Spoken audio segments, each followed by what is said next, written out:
Rachel, you make six figures now. 40% is more than fair. If you refuse, don't bother calling yourself part of this family anymore. My mother said those words on a Tuesday afternoon in March while I sat in my car outside my office building, and I felt something inside me finally snap. If you've ever had family treat your paycheck like their personal ATM, subscribe and tell me where you're watching from, because you'll understand exactly what happened next. My name is Rachel Chen. I'm 26 years old, and I work as a software engineer for a fintech company in Austin. For 3 years, I'd been quietly funding my family's lifestyle, telling myself it was cultural duty, telling myself it was temporary, telling myself it was love. March 14, 2023 was the day I stopped telling myself lies. But to understand why that phone call shattered me, you need to understand how I got there in the first place. I graduated from UT Austin in May 2020 with a computer science degree and $72,000 in student loans. My parents didn't contribute a single dollar to my education.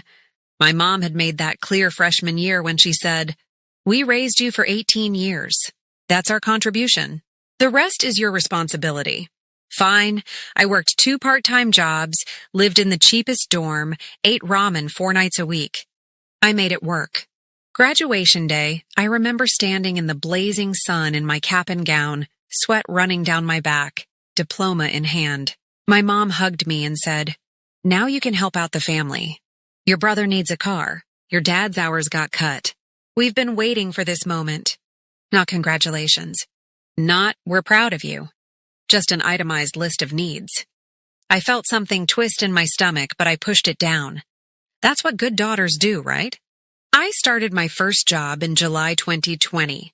Salary was $78,000. After taxes, insurance, and my aggressive loan payments, I took home about $4,200 a month. Within 2 weeks, my mom called. She needed help with the mortgage. Just this once, $500. I sent it. Then my dad needed car insurance. $300. I sent it. Then my younger brother Marcus needed textbooks. $200. I sent it. By October, my mom asked if she could have a credit card linked to my account. "Just for emergencies," she said. Groceries, utilities. It's humiliating to keep asking you for money every week. This way I can handle small things and you don't have to worry about it. I was exhausted from the constant requests, so I added her as an authorized user on my Chase card. Limit of $2,000. Emergencies only. That card hit $2,000 in 6 weeks. Groceries, sure, but also candles from Home Goods. Dinner at Olive Garden for the family. A pair of boots. When I mentioned it, my mom got quiet and said, "So you're monitoring every dollar now? You're counting how much your own mother spends on feeding the family? That's hurtful, Rachel." I paid it off and didn't bring it up again. Then in April 2021, I got promoted. My salary jumped to $95,000. I didn't tell my family right away, but my mom found out somehow. Maybe I mentioned buying a nicer laptop. Maybe my brother saw a pay stub on my desk when he visited. 2 days after she found out, she called and said, "You should really be contributing more now that you're doing so well. We're struggling. Your success is a blessing for all of us, not just you." I increased what I was sending. I added my brother as an authorized user on a separate card for gas and food while he was in community college. I paid for my dad's dental work. $4,500. I covered my mom's property tax bill. $2,200. I stopped tracking it because every time I looked at my bank account, I felt sick. The thing is, I never lived like I made 6 figures. I had a 1-bedroom apartment with a roommate to save money. I drove a 2012 Honda Civic. I packed lunch. I was still aggressively paying down my loans because I wanted to be debt-free. Meanwhile, my family upgraded. New furniture. Dinners out twice a week. My brother got AirPods, a PlayStation, new sneakers, all of it on my cards. March 14th, 2023, started like any other Tuesday. I was finishing a code review when my phone buzzed at 2:47 p.m. My mom. I stepped outside to take it, thinking it was something quick. "Rachel, we need to talk about formalizing this arrangement," she said. "No, hello." Her tone was businesslike, almost rehearsed. "What arrangement?" I asked. "The financial support. It's gotten disorganized. Last month you sent $800, but we actually needed $1,200. Your brother's car insurance went up. I think the fairest thing is to set a percentage of your salary. That way it grows with you and we can budget properly." I felt cold despite the sun. "A percentage?" 40%, she said like it was obvious. "You're making around $105,000 now, right? So that's $42,000 a year. $3,500 a month. It sounds like a lot, but you'll still have plenty left over. You don't have kids. You don't have a mortgage. We have real expenses." My mouth went dry. "Mom, 40% of my gross salary is not gross, net, after your taxes. You still get 60% for yourself. That's more than generous, Rachel. Your father and I talked to Pastor Mike about it, and he agreed that honoring your parents includes financial support when you're able. And you're very able." I stood there in the parking lot, watching a bird hop across the asphalt, and something my late grandmother once told me surfaced in my memory. She'd given me a small leather wallet when I was 16, the kind that folds in half with a snap closure.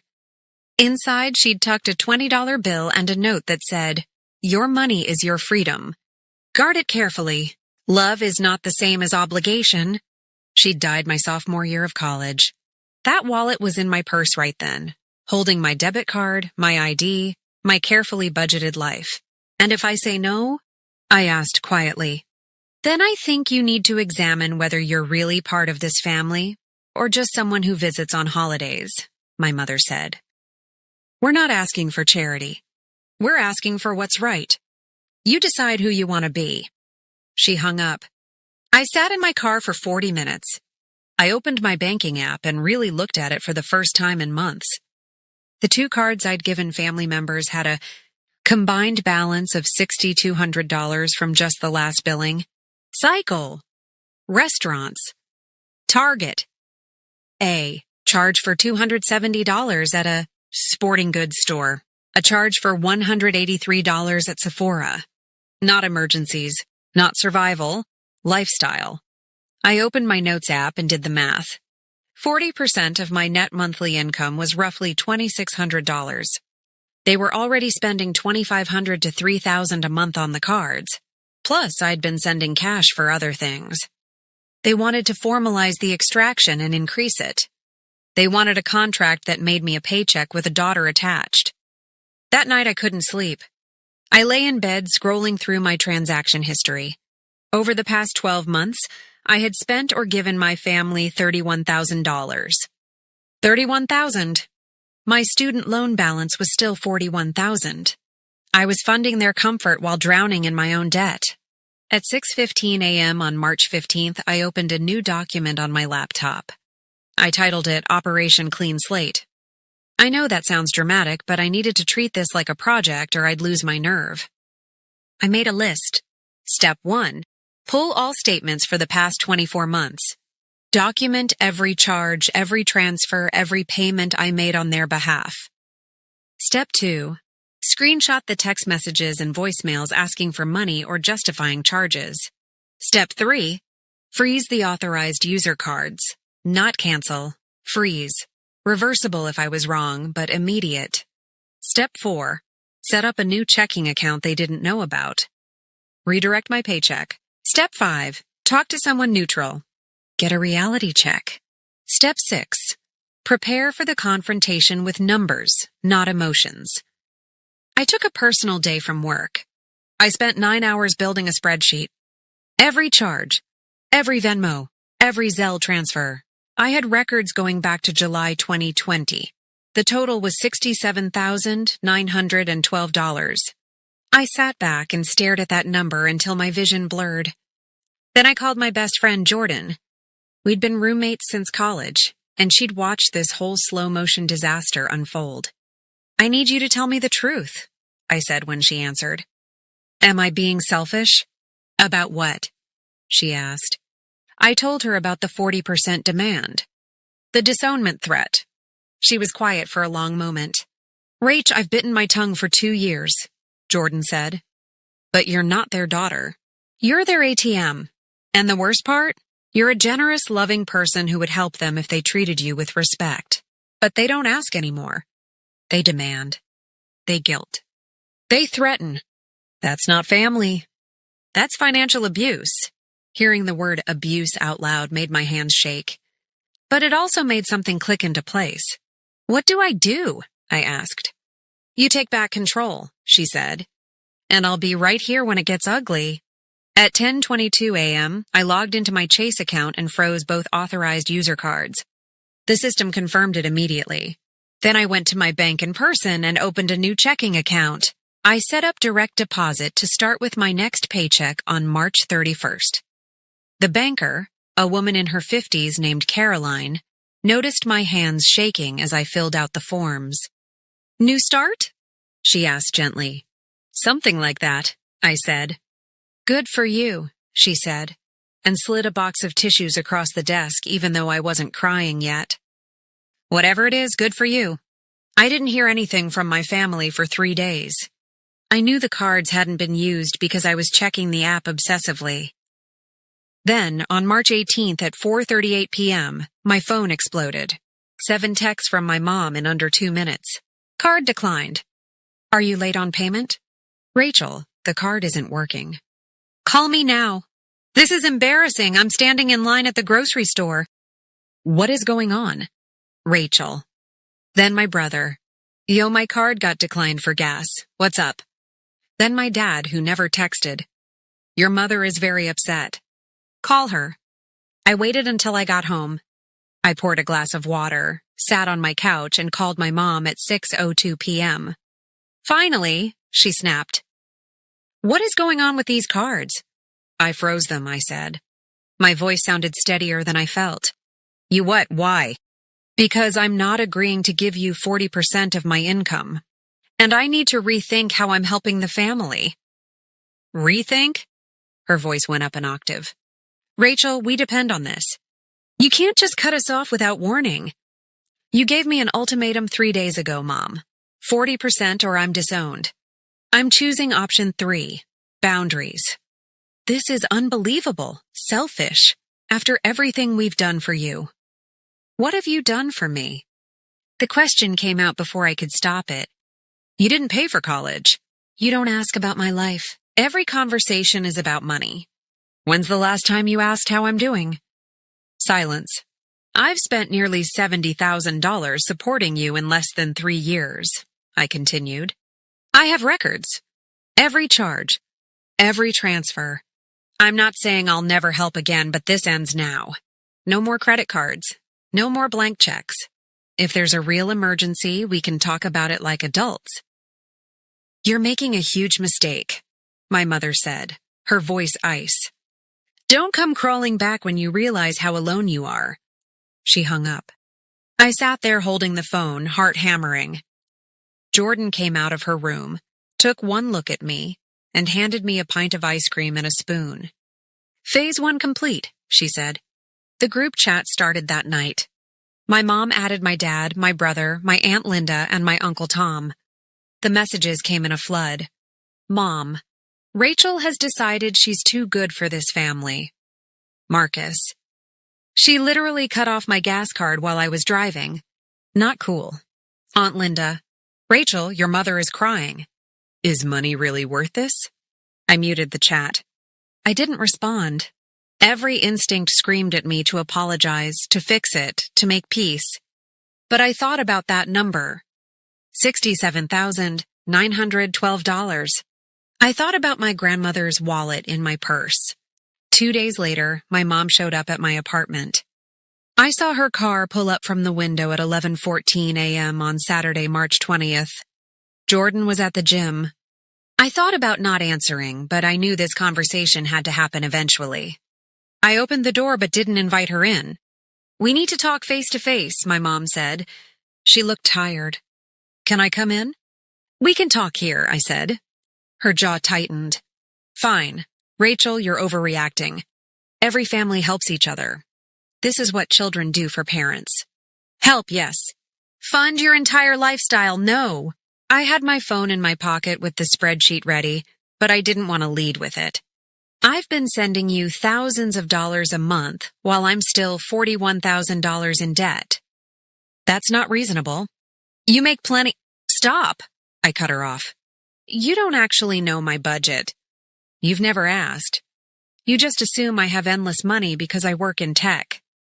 So show me, she said, crossing her arms. Prove you can't afford to help your family. That was the moment I'd been dreading and preparing for. I pulled out my phone and opened the spreadsheet. I turned it toward her. This is every dollar I've given you since I graduated, I said. $67,912 over 32 months.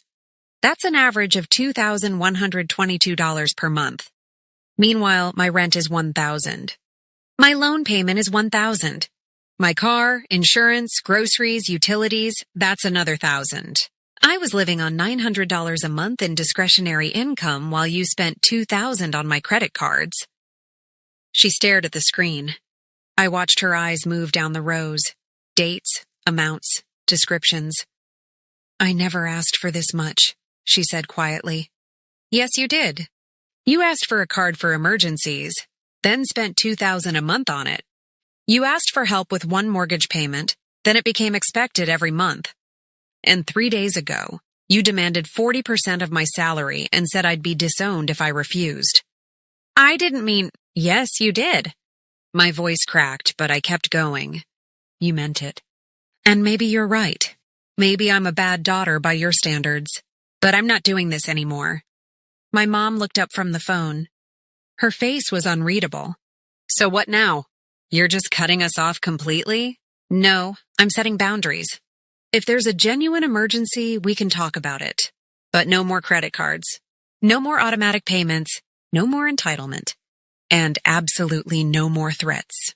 Your father can get a second job like I did in college. Marcus can work more than 15 hours a week. You can budget. I love you, but I'm not responsible for funding your life.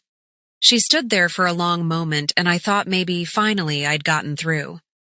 Then she shook her head. You'll regret this, she said. When you need us, we'll remember this conversation. She walked back to her car. I watched her drive away, then closed the door and sank onto the floor. I called Jordan. It's done, I said. I think I just blew up my family. No, Jordan said. You just stopped letting them blow up your life. The next 2 weeks were brutal. My mom and dad didn't call or text. Marcus sent me a few angry messages, calling me selfish and stuck up. My Aunt Linda called once to try to mediate, but when I explained the numbers, she went quiet and said, Oh, I didn't realize it was that much. Your mom made it sound like you were just being stingy. She didn't call again. But then, on April 3rd, I got a call from my Uncle Tom. He was my dad's older brother, someone I'd always respected but didn't know well. Rachel, I heard what happened, he said. Your mom's version, and now your aunt's version. I want you to know I think you did the right thing. I almost dropped the phone. You do? Your dad called me asking for a loan because their budget's tight now. When I asked why, he told me you cut them off. I asked how much you'd been giving them. He downplayed it, but I did the math based on what he let slip. Rachel, that's obscene. You don't owe them that. Thank you, I whispered. I didn't give them the loan, by the way, Uncle Tom said. I told your dad he needs to figure it out. They've been living beyond their means because you were subsidizing them. That stops now. It'll be hard for them, but it's necessary. Don't back down. I didn't. April turned into May. My student loan balance dropped under $40,000. I started putting money into savings for the first time in years. I picked up a freelance project and kept every dollar. It felt strange and wonderful and guilty all at once. In mid-May, my brother Marcus texted me. Not in the group chat. Just him. Hey, can we talk? I called him. He sounded different. Tired, maybe? I got a full-time job, he said. At a warehouse. It sucks, but it pays okay. I'm covering my own stuff now. That's great, Marcus, I said carefully. Yeah. Look, I was mad at you. But I've been working 40 hours a week for 5 weeks now, and I get it. Money's hard. I didn't get that before because it just appeared whenever I needed it. That was messed up. I'm sorry. I started crying. I didn't expect that. Thank you. Mom's still pissed, he said. But Dad picked up weekend shifts. They're figuring it out. It's tight, but they're not like starving or whatever. I thought you should know. We talked for an hour. For the first time in years, we talked about something other than money. He told me about the job, about a girl he liked, about plans to maybe go back to school part-time. I told him about a project at work. It felt normal. It felt like family. On June 9th, 2023, my mom sent me a text. Your dad's birthday is next week. Will you come to dinner? No apology. No acknowledgement. Just an invitation. I thought about ignoring it. Jordan said I should set terms. But I missed my dad, even if he'd been complicit in all this. I'll come, I texted back. But I need to say something first. I love you both. I'll help in real emergencies. But the old arrangement is never coming back. If you can accept that, I'd love to be at dinner. She didn't respond for 6 hours. Then, 6 p.m., please bring a dessert. That was the closest I'd get to acceptance, I realized. I went. It was awkward. My dad hugged me tight and didn't say much. My mom was polite but distant. Marcus was there with his new girlfriend. We ate pot roast and potatoes. I'd brought a cheesecake. Nobody mentioned money. Nobody mentioned the fight. At the end of the night, as I was leaving, my dad walked me to my car. I'm proud of you, he said quietly. Your job, your life, you're doing real well, Rachel. It wasn't an apology, but it was something. Thanks, Dad, I said.